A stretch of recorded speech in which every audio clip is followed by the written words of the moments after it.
ไม่ต้องกัลไปขนาดนี้แล้วนี่มั้งมีโซ่ตรงไอ้เทียมตัดชิมเป็นเคียงหัวเราจนยังไงติดโดนนะ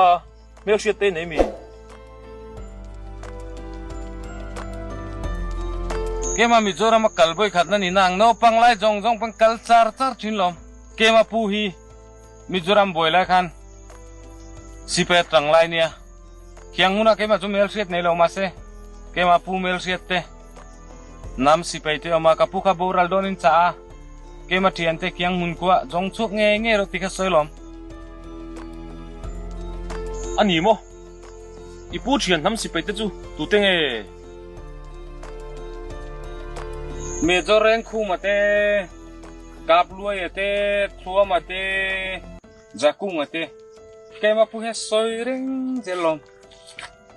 อีกใครโอ้เมจอร์เร่งคู่มาเตะจูกับปูหลมอันนี้จวนน้ำฮิไวสิไปสันโตสรานาตุไปเนียงโม่กับปูขนาดสวยเสียชินหลมนี่เกมาสันโตสรานาตุปาหลมเกมาพูดข้างสวยที่น่าทำไรดูดูท่านนังมัดตัวคนตัวหรอกช่องโลกรู้กุยสิโอ้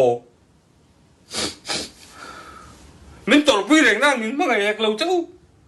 có phải lên mang ngày tu cái này liền đấy cái nụ cái là tâm siêu nụ cái văn ngay thật chứ cô mình mang ngày lâu này ha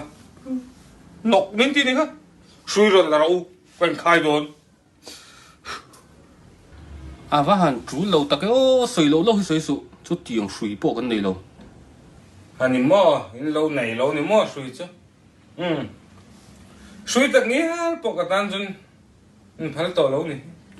upa tè suy chứ có bao giờ sặc đón xem gì im muốn mình làm hi tôi chỉ đấy vắt son tắc tắc chi anh em mi vắt son tắc tắc chi anh em mi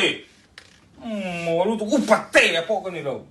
ngắm lẹ tắc lâu thì mà trong bộ về tệ ráng nên càng ngắm khóc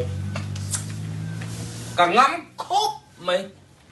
vắt son rồi tụi vắt son hà rồi các ngắm rồi Freshman chẳng tu, pulal buona chanatan. Point of clarification, pu speaker.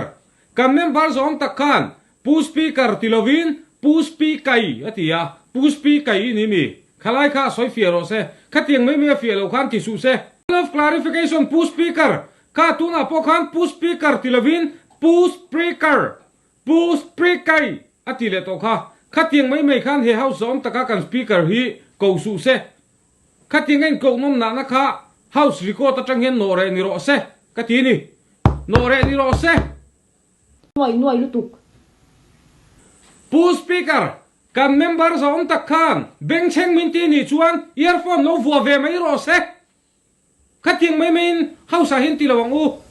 pu speaker en ti zinge etige om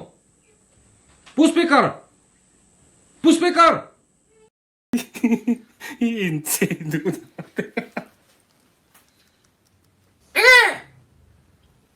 có mai cái chi lên đây luôn Không. Nên tệ à?